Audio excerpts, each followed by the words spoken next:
This is a lecture that kickstarts your YouTube project, which you're going to be doing by yourselves and not a group project as we previously thought.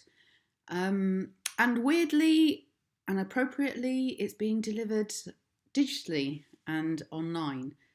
So I'm going to make a start and hopefully everything will make sense. Media organisations are in the business of making money. I've said this before, and it's absolutely true. This is why the economics of the situation are really, really important. Media landscape has changed so that it's almost unrecognisable to your grandparents' generation. Video content marketing has become something to be reckoned with. YouTube itself has 2 billion users worldwide. 79% of internet users have their own YouTube account.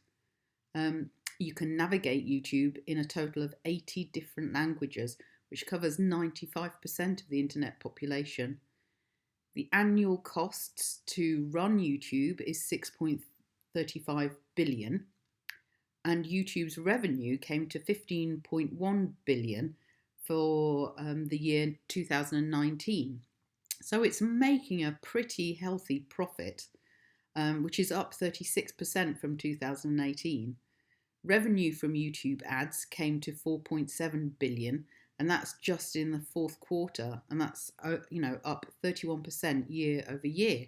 So media organisations are on the business of making money. It's hard to imagine a world without the easy access of YouTube, though it's only been around actually since 2005. YouTube's an American video sharing website, and it's the second most visited site in the world. Most of the content on YouTube has been uploaded by individual creators for other individual viewers to see. 5 billion videos are watched each day, 500 hours of video are uploaded each day, and there are 30 million creators on YouTube. 62% of businesses use YouTube. 9% of small businesses are on YouTube. The 35 plus and 55 plus age groups are the fastest growing YouTube demographics. So, where you might be thinking this is something that's, mainly for your age group, perhaps a bit younger and possibly millennials, actually, the people that are using it more and more and more so are your parents' generations, possibly even your grandparents now. 75% of adults turn to YouTube for nostalgia rather than tutorials or current events. So the reasons why people are going to YouTube isn't necessary to find out how you can plumb the sink yourself or to find out what's happening with the coronavirus. It might actually be because they want to look at family videos of their children when they were younger or family holidays. Millennials prefer YouTube 2-1 over traditional television, which is perhaps adds to the BBC license fee debate.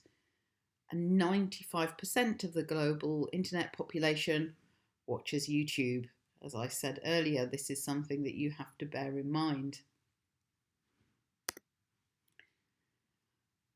Media corporations of various sizes are now heavily involved with the website.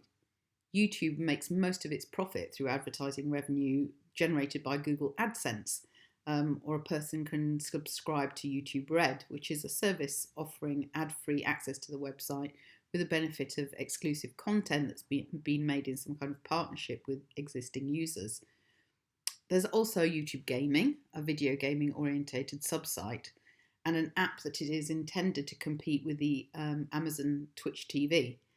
And it's also introduced live stream sports. So it's got a massive, massive range of things that it offers. It's not just the platform that first started, where people are thinking about how to plumb and family holidays.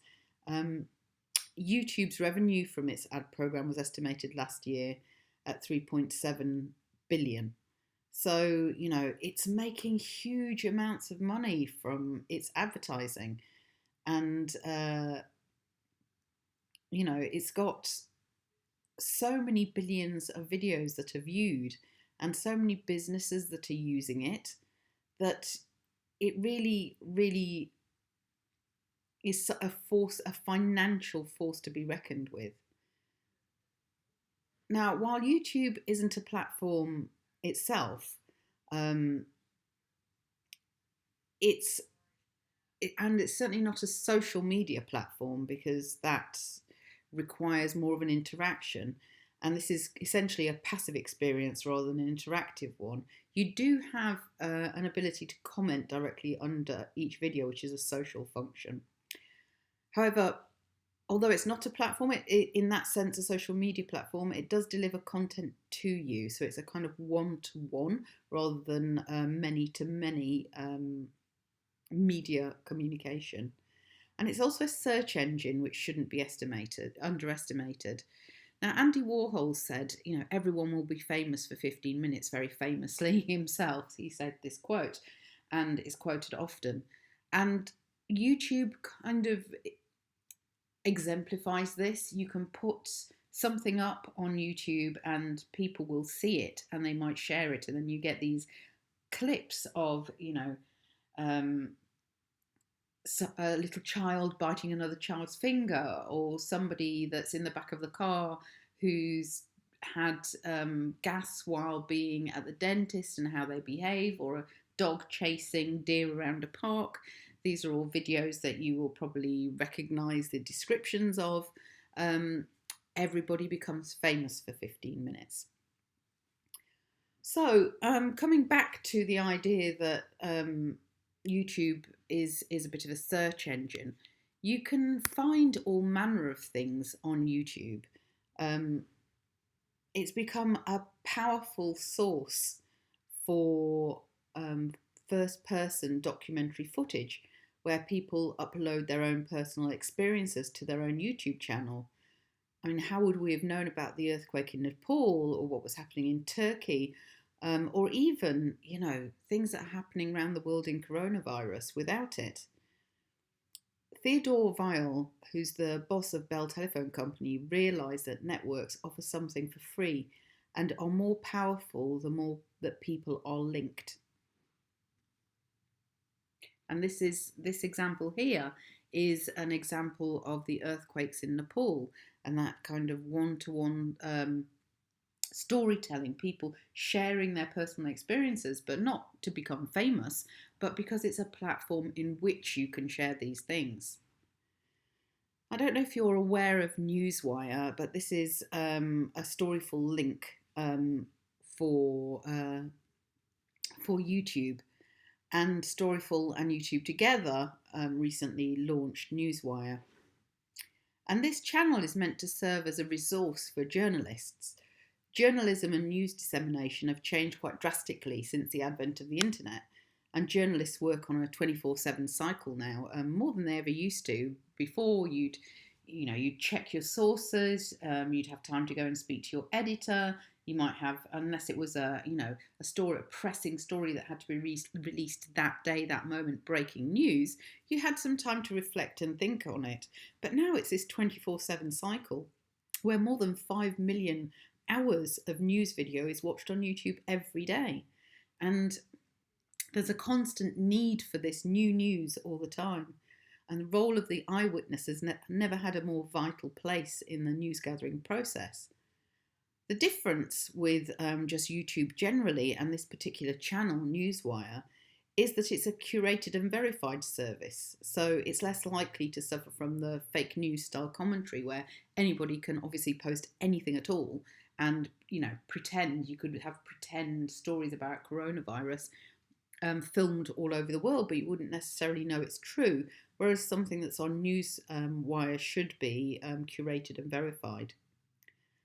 Citizen journalists, if that's not a term that you're familiar with, look it up. Citizen journalists don't have the power that media conglomerates have, but they do represent avenues for potential and actual exchanges of information. And sometimes these citizens publish through social media on their own channels, and sometimes their pieces are shared on dominant media channels. And this provides cheap access into impossible to reach stories such as Aleppo, and all the bombing that happened in Aleppo, and that the stories that came out of there, which were shot by citizen journalists and shared on YouTube and then picked up by um, large media organisations like the BBC and then shared further and wider. So it's not about, if you're looking up particularly in the search engine that is YouTube about Aleppo, it's just part of your news story.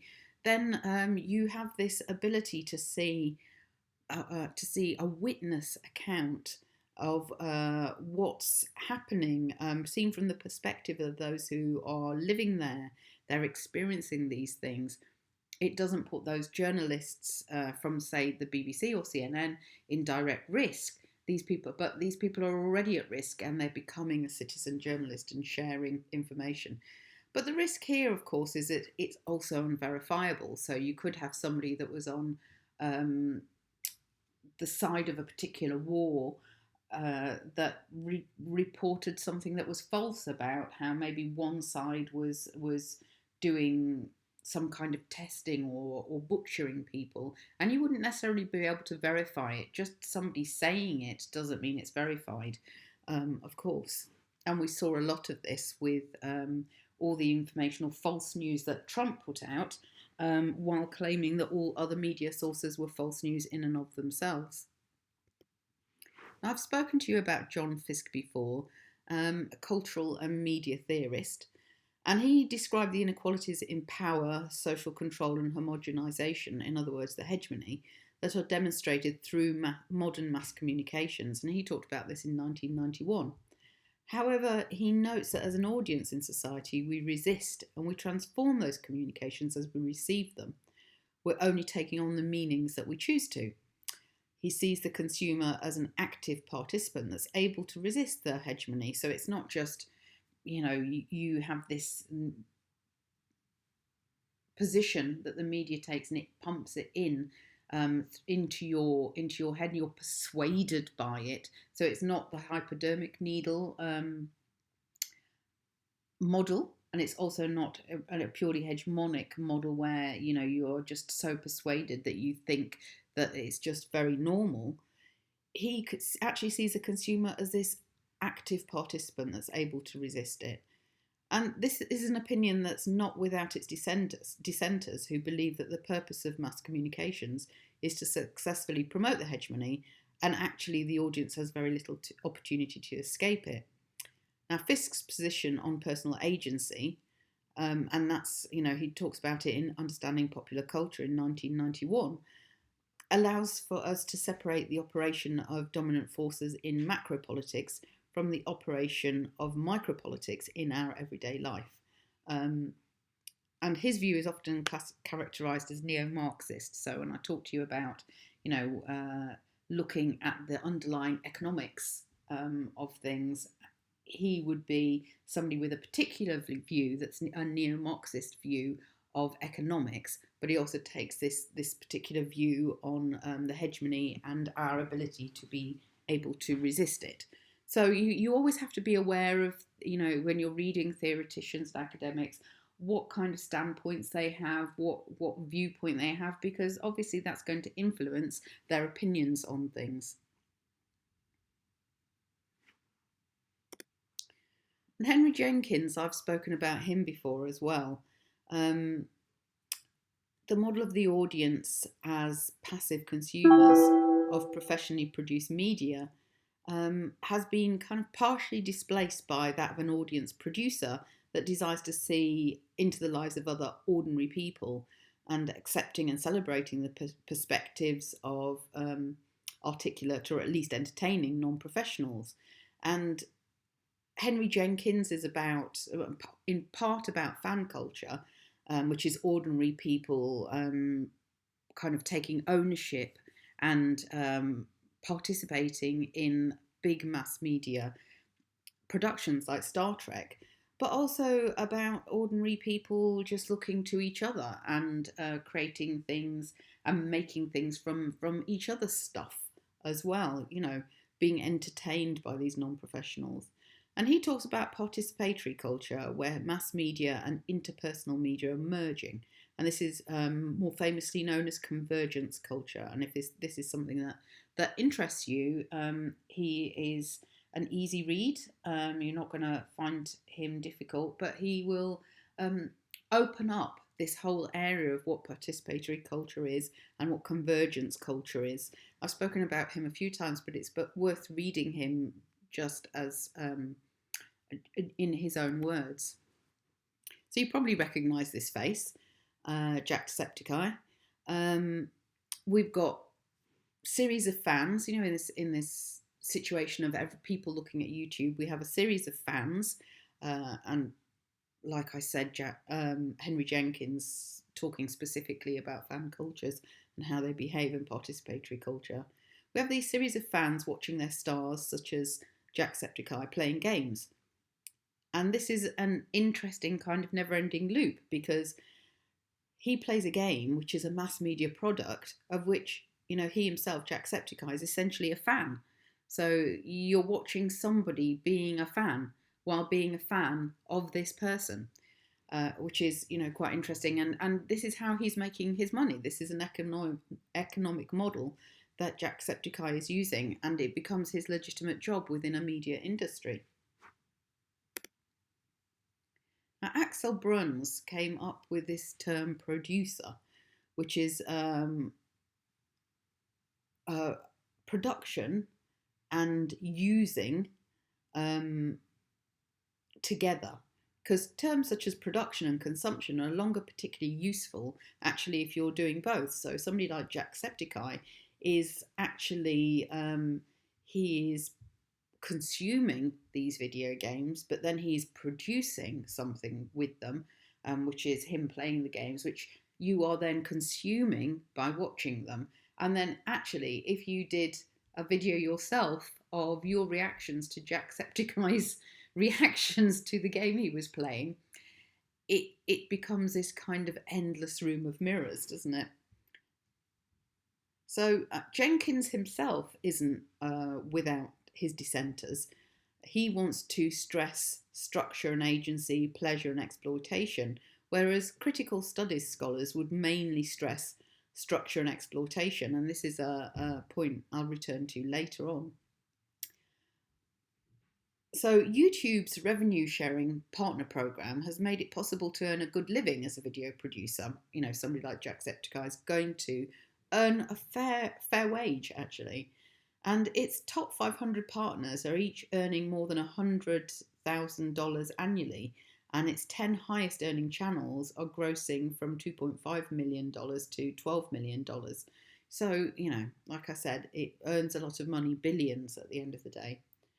Of course, developing a digital video content strategy isn't easy. You've already seen on every single project you've done so far how difficult creating content can be when you have to brainstorm ideas, think about how you're going to make them, then actually make them, and then upload them, and then you run the risk of people not liking them.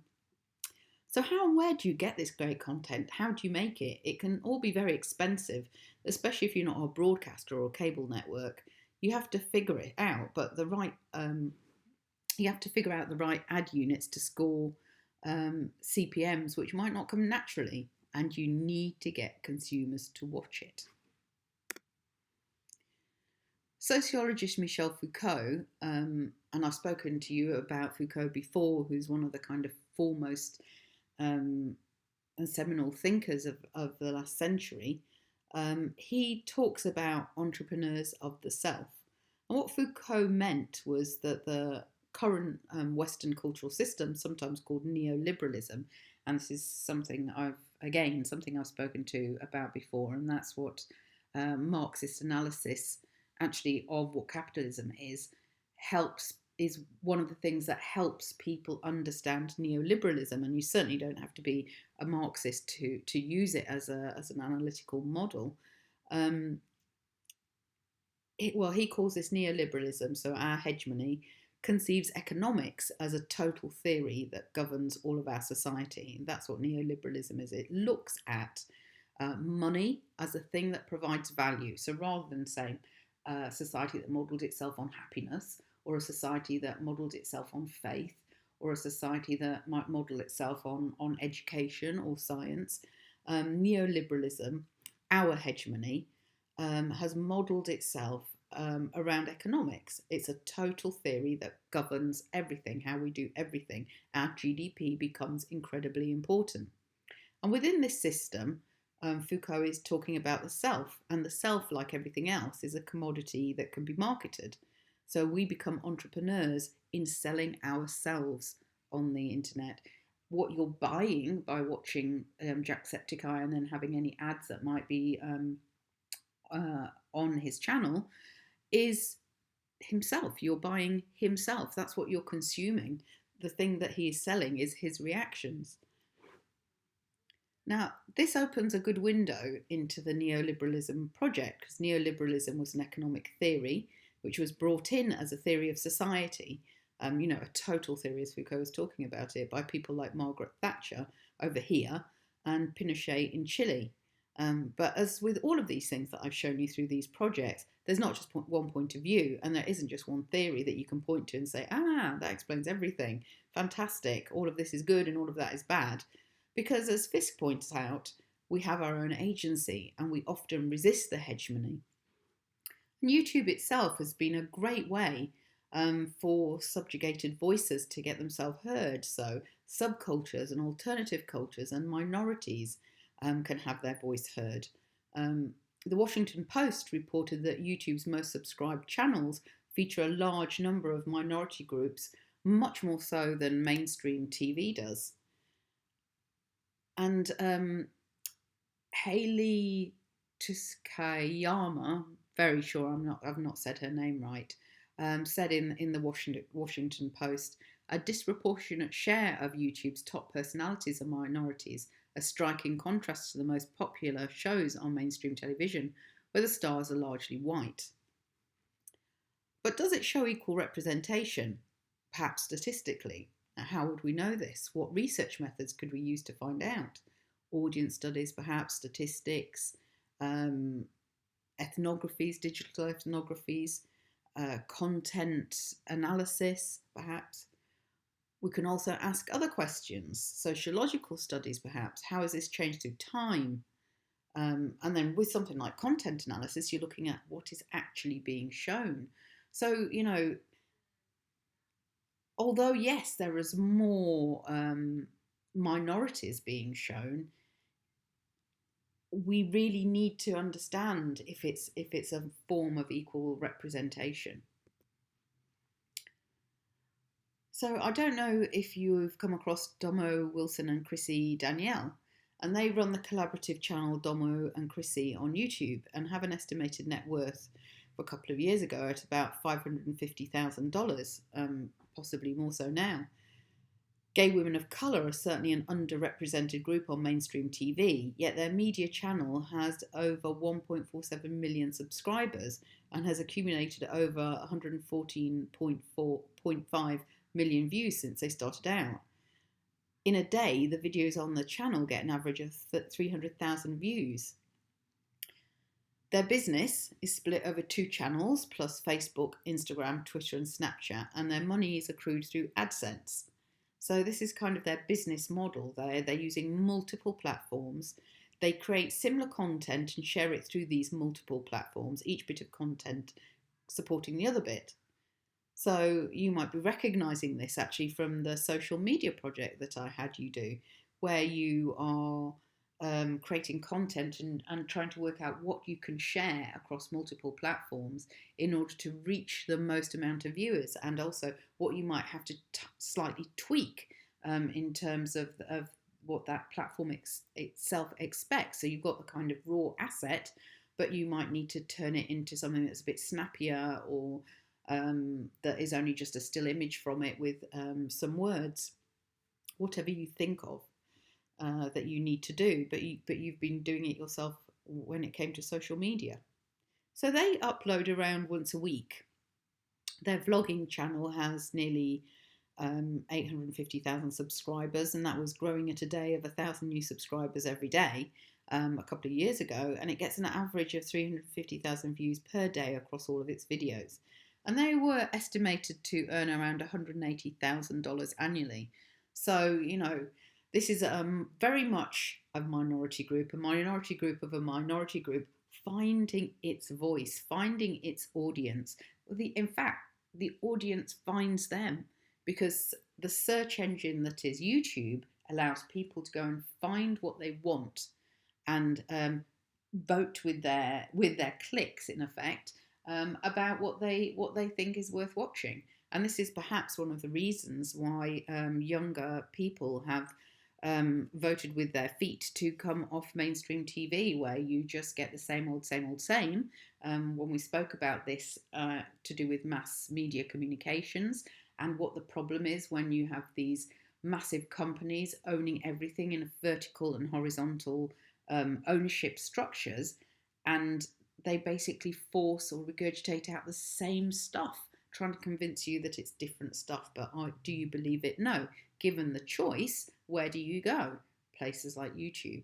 You're not choosing to stay on mainstream TV, which of course is a problem for mainstream TV producers, but great for YouTube. Of course, YouTube hasn't just got individual contributors or collaborators that build their own channels and do it alone. It has some truly big players. Large new model studios are set up that are almost kind of reminiscent of the golden age of cinema, and some of these you'll recognise. So, Machinima was once a YouTube-only broadcast station that specialised in a combination of machines, video game content, and cinema, and it's now a multi-channel network. That's to say, it's a hybrid of a production studio, an ad network, and a talent management company, and it's the fifth largest channel network on YouTube. It hosts popular shows like Talk Show ETC, Cartoon Battlefield Friends, and top gamers such as Minecrafter, Jerome ASF, and Zach Scott. It has Spawn Point, which shows Let's Play videos and other gaming content. Machinima versus channel for esports as well. So you could just go to Machinima Versus and you get all these esports coverage. And Primer, which has original scripted content. Now, it's one of the biggest video producers on the internet, with over 32,000 creators in its network, and it's attracted a stunning 70 million unique visitors in just 1 month, racking up to 620 million video views, and that's according to YouTube's internal numbers. So the kind of real lesson of Machinima is the use of alternative broadcast channel YouTube versus cable or broadcast TV. So it's acting like these kind of studios and platforms and these vertical and horizontal distribution and holding companies that I've spoken about before, that have been part of the old school, if you like, and it's behaving like that, but just in this new format. Now, Andrew Hemp, who said that if YouTube is the Comcast or DirecTV of the web, then Machinima wants to be its MTV. So that's kind of where it's positioning itself, its point of differentiation. And differentiation is something that you've looked at quite a lot on this course, how you differentiate yourself. Now, Machinima follows the contributor business model, and it's recruited some 800 contributor directors who run their own channels under the Machinima umbrella, and they produce animated and film mashups, which range from video tips for games like Call of Duty to recordings of players playing the games. Pretty much like the kind of stuff you see with Jacksepticeye. They get paid by the view, and those producing hit shows can pull in $20,000 a month, which is, a good wage in anybody's account. Machinima is now partnering with traditional Hollywood studios such as Lionsgate and Warner Brothers to help them expand their own original video programming. So this is the kind of young dog teaching the old dog some new tricks. But also part of this kind of idea that, of YouTube and people becoming entrepreneurs of the self and everybody having 15 minutes fame, is this notion of being watched. And this notion of being watched is actually part of the social media experience. So it doesn't feel too alien to generation social media, where, you might take photographs of the things that you eat and film yourself discussing your day that you had from school, and doing little TikTok dances with your mates, and all the other kind of things about a person's daily and what used to be very private life. and very, who would on earth would find it interesting to watch somebody else cross the road or walk around the park or talk nonsense about their day. Um, but actually, everyone is publishing what they do, and what they do is being consumed by other people. And this is something that Dr. Mary Chayko calls an act or an ongoing act of social surveillance. And she's a sociologist and professor of communication and information, and that's what she terms it, social surveillance. People are performing active surveillance on each other, which is a really weird way of thinking about it. We are looking at each other and seeing what each other does and deciding whether we think it's appropriate or not. And this activity forms networks and communities. And this can be strange when different communities actually come across each other's posts as well, where you might have one community of people thinking one thing, and they come across the posts of another community that might think something completely different. So you might have a community of vegans coming across a community of, say, organic farmers, and what do they make of the talk that each other put up on there to be seen, of the forms of social surveillance? How do they interact and discuss things with each other?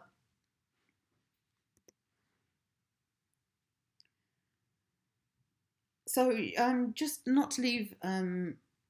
Mary Chayko for a moment. She's got a blog that might be worth you looking at, which is superconnectedblog.com. It might be worth having a look at that as well. So, on to Maker Studio. Maker Studio is an American worldwide multi-channel network as well, and it's actually surpassed Machinima to become the #1 independent YouTube network, and it hosts PewDiePie and the epic rap battles of history brands. And Disney acquired Maker Studios for $500 million in 2014, and that was with an additional $450 million on the table. So what was once this outlier, part of a subculture, has been brought up by one of the dominant communication players, actually Disney. We've seen the rise of vloggers, gamers, pranksters, musicians, comedians, beauty gurus, collaborators, animators, fail compilers, and just general ranters, and ordinary people who promote products via YouTube channels. And they've now surpassed celebrities when it comes to direct influence over a target audience, hence the name influencers. And they've got a community of followers themselves. Obviously, you're all going to recognise who this is. PewDiePie, Swedish-based comedian and video producer who started just by creating his own content for his channel based on gaming and his own life, and that was in 2012, which is a long time ago now. And his channel in 2017 surpassed 1 million subscribers, and it even at that time had 14 billion video views, and Time named him one of the world's 100 most influential people. If you can imagine that. Sorry, all these notifications, strange noises that are coming through while I record this. I do apologise for that. I mean, his channel was one of the most subscribed channels on YouTube for more than 5 years, from 2013 to 2019. He's got 103 million subscribers. It's quite incredible. Anyway, he very famously detailed his experience with Machinima and their draconian contracts, which is something that other people have come to as well. And he moved on to Maker Studio, and he was in the news for what appeared to be anti-Semitic comments on his jokes, which he just said were comments on how people will do anything for money, but ultimately were still racist. And that made him lose his partnership with Disney and Maker Studios, and YouTube at the time cancelled the second season of his reality show Scare PewDiePie. So,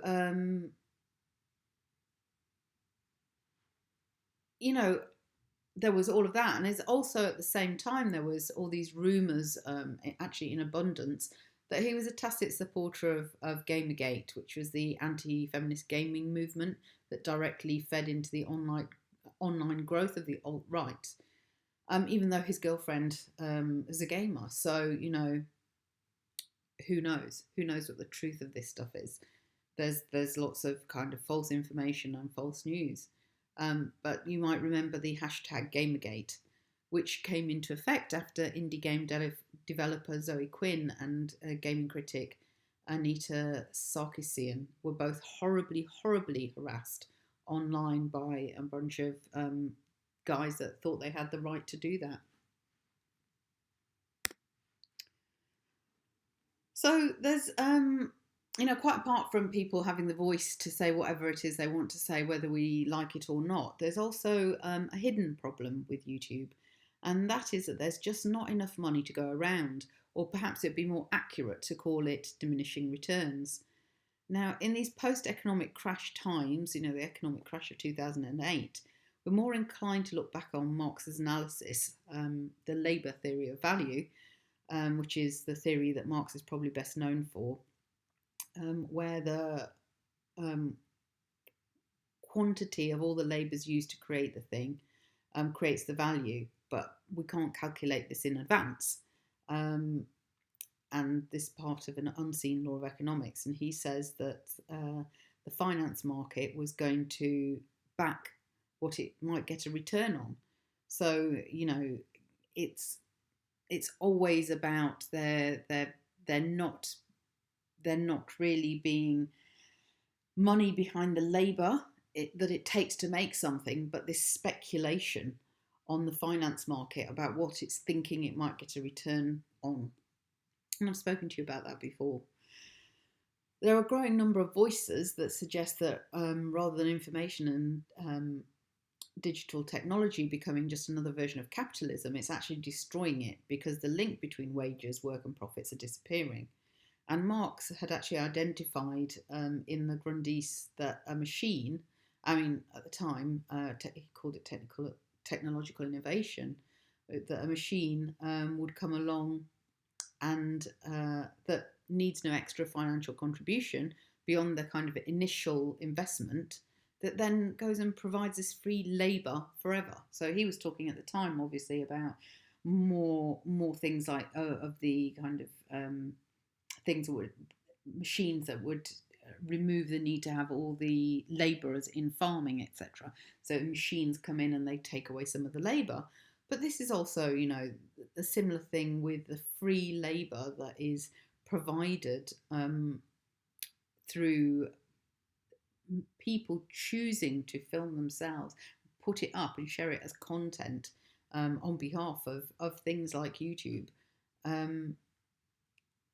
If it needs no extra financial contribution beyond the initial investment, and it's providing this free labour forever. And if there's no recognised actual labour in it, so, you choose to film yourself eating a sandwich and it gets shared, where's the labour in that people would recognise as labour, as work? That's what I mean by labour, work. Then how are wages generated for the consumers to sell the product to? Ultimately, if your labour, your work, is creating stuff for other people to consume on the internet, and that doesn't need any more provision around it. You don't need to pay anybody else wages, and actually that in itself can be shared over and over and over again. So you weren't paid for it initially, and then in the sharing you're also not paid for it. Then as a consumer, because you're not just a producer, you're also a consumer, how are you ever going to have enough money to buy other things? So this is what they mean by it's kind of destroying this link between wages and work and profit, because it's got these diminishing returns where people aren't being paid for what they're doing. And Paul Mason spoke about this in his book Post-Capitalism, saying once you can copy and paste something, it can be reproduced for free. It has, in economic speak, a zero marginal cost. And that's what we're talking about. The kind of, you can copy things, you can share things, and it's great that you can do that, but it also means that those original creators maybe didn't get paid in the first place, and are certainly not getting paid with every single share that's going on. Now, Marx would have questioned if people are getting exploited by the system when they create and share this content for free in the first place. And added to this, those that disagree with Jenkins' central premise, Jenkins that I was talking about earlier, that the consumer is created as anew, as they are free to create things as they want. The dissenters would argue that any creativity that is free on the web is not outside of or due to exploitation from Web 2.0, because it's part of its very foundation. Web 2.0 requires people to make things in order to share it. It's built in, really. That's the purpose of it. So Jungle Creations, you've probably seen some of their things, maybe on YouTube, maybe on Facebook, but Jungle Creations are a pretty big player in this area. Jamie Balding is the 25-year-old founder and owner of online media group Jungle Creations, which he set up only a few years ago.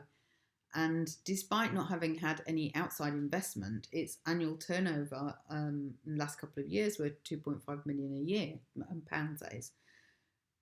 Jungle Creations online videos are watched about 2.5 billion times a month, and that makes it the 6th most viewed media company in the online sphere, behind the Walt Disney Company, which was in 5th place when I wrote this, and the US media giant Comcast was in 7th place.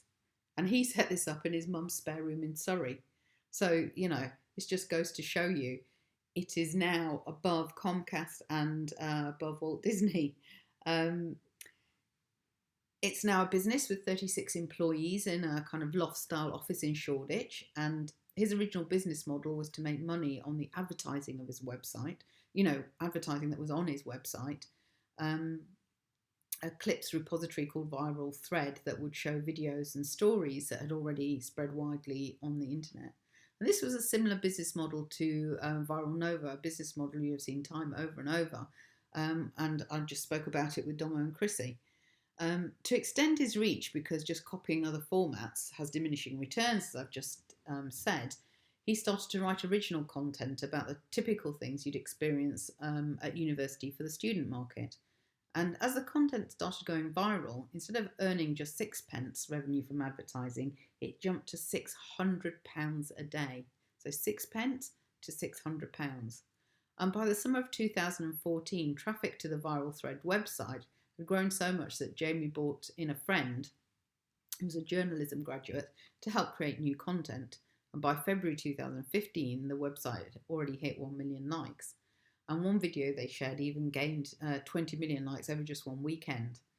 So, a couple of years ago, Viral Thread had over 6 million followers on Facebook, and it's just one part of the big Jungle Creations holding company. This business has diversified again into food videos, and this is when I first became aware of them. Their food videos suddenly turning up on my Facebook feed. So they have easy to follow recipes via websites such as Twisted and Food Envy, which make their money via advertising. And 2 of the most popular videos have been the Camembert hedgehog bread, which was viewed by 21 million people, and Sushi Cake. So Jamie could see that this was an emerging market, which is trend forecasting, and they started filming this content with a GoPro camera in a friend's kitchen. Jungle Creations has 12 websites or channels, which is how they're called now in total, including Bosch, which is dedicated to vegan food, and Nailed It, which gives fun art and design tips.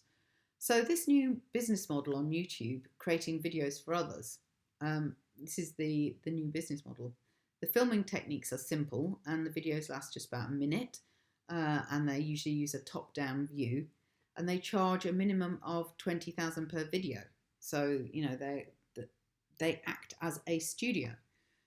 If they don't get the client, if If they don't get the 1 million people that they say they're going to get, then the client that employed them in the first place gets another video for free. And the company applies a forensic approach to data, which sets them apart from publishers, which are built on a more traditional human editor-led approach. So they look at the data, who watched what, and make more of those things. They've created branded content for things like Oreo and for Yo Sushi, and I've spoken to you about Oreo's social media accounts before. One of the videos they created with Oreo achieved 8 million likes across various social media platforms. So GoPro. I'm sure you've all heard of GoPro before. They're a wearable camera. So what they're after is satisfying consumers and bonding with them in an empathetic and meaningful kind of relational exchange. They've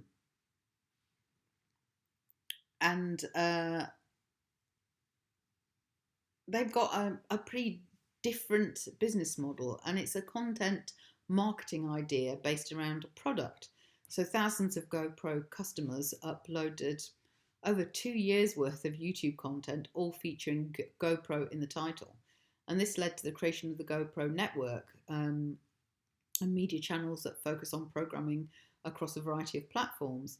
And this shares the content and encourages other users who want to upload their own adventures. So this is a company that is using people's own home videos, if you like. So these are people that go out and have an adventure and they want to share it with other people, and they upload it to GoPro. So GoPro in itself isn't really doing anything. It's got no extra expenditure for this. It's crowdsourced advertising. And then the beauty of that is it continues to advertise because those people then go and watch that. They become part of that community. They become part of that fan base, and they go and watch this stuff. So they're producing it and consuming it, users, all at the same time. So by 2014, the company had 7.2 million likes on Facebook, 2 million followers on Instagram, 950,000 Twitter followers, 450 million YouTube videos, as well as 1.8 million subscribers, and that's just in 2014. And this strategy helped the company increase its revenue by, well over 200% increase in sales. So it's basically turned its product, which is a camera, into its own media company, and with content marketing strategy at the very heart of this business plan of theirs. You're possibly aware of Joe Wicks. In 2013, in order to get more clients for his personal training business, Joe Wicks started to upload quick tips to social media. And when Instagram introduced video in 2014, he was able to expand on this content, giving people stuff that they wanted for free to create this massive brand. And once he gained popularity, he managed to turn his social media success into money by coming up with a 90-day exercise and nutrition plan, the 90-day SSS. His books occupy the top 3 food books ranked on Amazon, and they've sold more than 1 million copies. And he's now got the Body Coach TV on YouTube as well, and his own Channel 4 series. So he started off on Instagram, then he used Instagram video, and then he kind of saw YouTube channel and Channel 4 as almost a kind of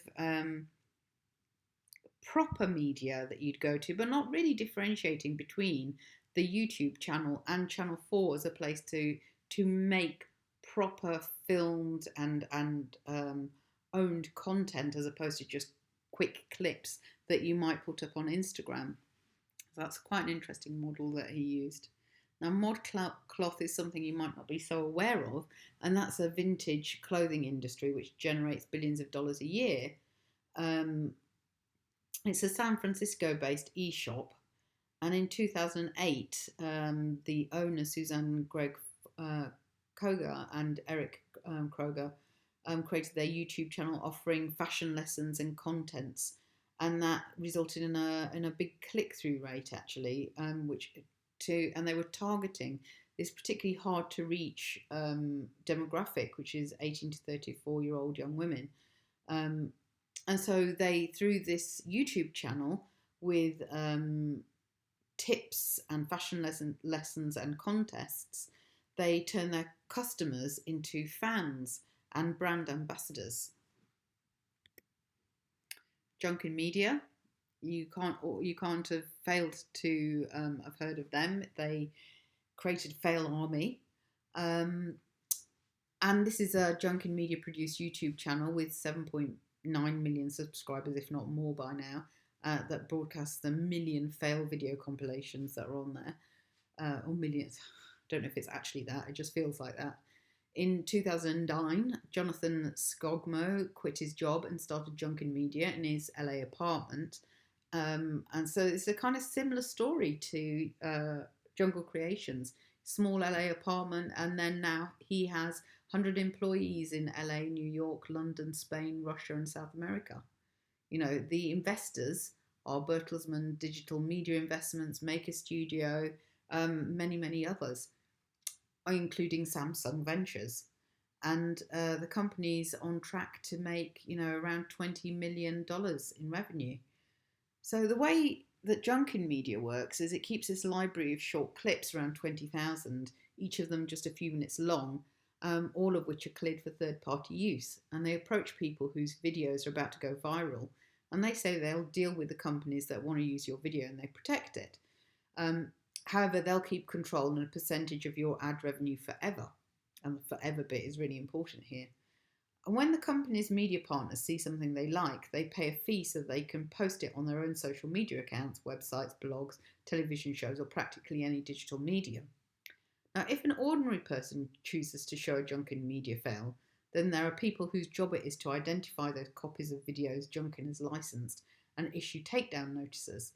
Any ad revenue made by those copies is then redirected to Junkin. Viral Hog offers a similar service. However, there's no way to monetize video content on Facebook.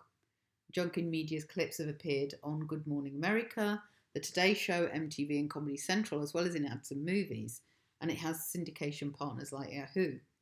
And it's also built YouTube channels such as Fail Army and Junkin Video, and it produces viral video compilations in a makeshift studio which it's got in-house. So you can see there's a number of issues surrounding making work for YouTube, economically, socially, finding audiences, and in terms of thinking up the work that people will actually want to share.